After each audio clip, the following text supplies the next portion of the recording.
So you just booked your cruise and you want to make sure you don't overpay for things?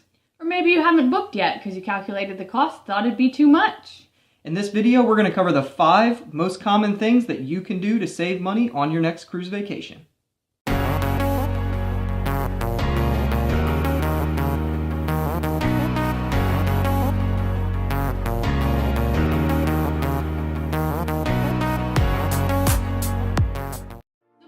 Started, a quick introduction. I'm Tiffany and this is Zach, and we're working on transitioning our YouTube channel into a more travel related channel instead of the gaming channel that it once was. So cool things you could find on this are going to be some tips for travel, some cool videos we might put out. For example, a few weeks ago we put out the actual cost of a cruise video. So if you're planning on booking a cruise, that would be a good resource. You can click the card on the screen to check it out. So let's hop right into it. There are 5 main ways that we see that are super easy that you can cut costs on your next cruise vacation. The first is you want to make sure that you're booking for the right time of year. The second, you want to make sure that you're getting the right type of room for your family. The third, you want to make sure that you are considering not booking excursions through the ship and instead waiting to see what your options are when you get there. The fourth is any beverages that you might buy on the ship to include alcohol. There's ways to save on that. And the fifth is to ensure that you book early or book late, but not in between in terms of when you're going to book your cruise. So the first way you can save money on your cruise is going to be booking the right time of year. I know it can be really tempting to want to book over the summer or when your kids have school off, but you're going to catch some sweet deals if you go in the quote off season. For example, this 7-day cruise on the Carnival Fascination advertises a cost of $368 per person, which is actually a really great deal, but you can only get that deal if you go during the off-season. For cruises, the most expensive times are going to be during the summer months, between May and August. Also, if you're booking around major holidays, you can expect that price to be higher. Notice in this example, if you go in January or February instead of July, you could save at least $200 per person. And for the most part, the weather is still great. The second way that you could save some money is booking the right room for your family, which could actually be a cheaper room. You don't always have to go for those expensive balconies or suites because you should be taking advantage of those things that the cruise ship is already offering you. You might not spend as much time in your room as you think you're going to spend. In fact, Tiffany and I spend almost no time in our room, and we pretty much only shower and sleep, and that's about it in our room. So pretty much everything else we do out on the open decks. If we look back at our example, you'll notice that the difference between an interior room and a balcony room is about $400 to $450 per person. That said, we also like to know what time of day it is, so we would traditionally either go with an ocean view room or a room that's classified as an interior room but actually has a window or a porthole, whichever ends up being cheaper for us. If you think that you're going to use the private balcony, great. But like I said earlier, for us, we would never sit on it, so we would much rather be out on the open decks enjoying fun activities with other people and what else the ship has to offer instead of spending a bunch of time in our room, and we also are able to save a ton of money by doing that. The third way that you can save money on a cruise is by not booking your excursions ahead of time.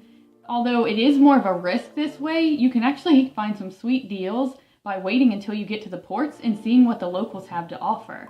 You actually can do very similar excursions, just not through Carnival. For example, Zach has a great story. Yeah, so we were in Cabo San Lucas a couple of years ago, and we had booked an excursion that was called Sail and Snorkel, and it was this great opportunity where we got to see all of these rock formations and got to go to Lover's Peak, I think they called it, and saw some sea lions and all sorts of great things. It was really awesome. We went snorkeling afterwards. It was a great experience. The next day, this cruise, actually, we were in Cabo again. It was a 2-day. We stayed overnight in Cabo. We got back towards the island the next day, and this gentleman was walking around with a sign. And he was kind of showing some pictures and some things, and it looked very similar to the tour that we had done just the day prior. So I asked him how much it was, and he says, $10 a person. And I was like, $10 a person? We just paid $59.99 yesterday for the same thing? So we got to talking and thinking about it, and we had some other people that were traveling with us, so we got all 8 of us on this one excursion, and I offered the guy $60 to take all 8 of us on this excursion, and he immediately took the deal. He's like, yeah, absolutely. And he takes us in his little private boat. We get closer to the rock formations than we had the day before. It was an awesome experience, and he dropped us at a beach.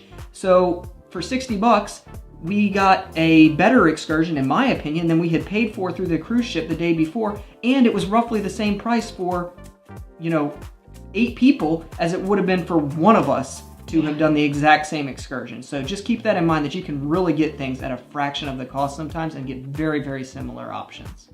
But if you do prefer the safety and security of a Carnival excursion, for example, they will make sure you get back to the ship on time and the ship will not leave without you. That may be the route you go, but if you want to save some money, see what the locals have at the ports.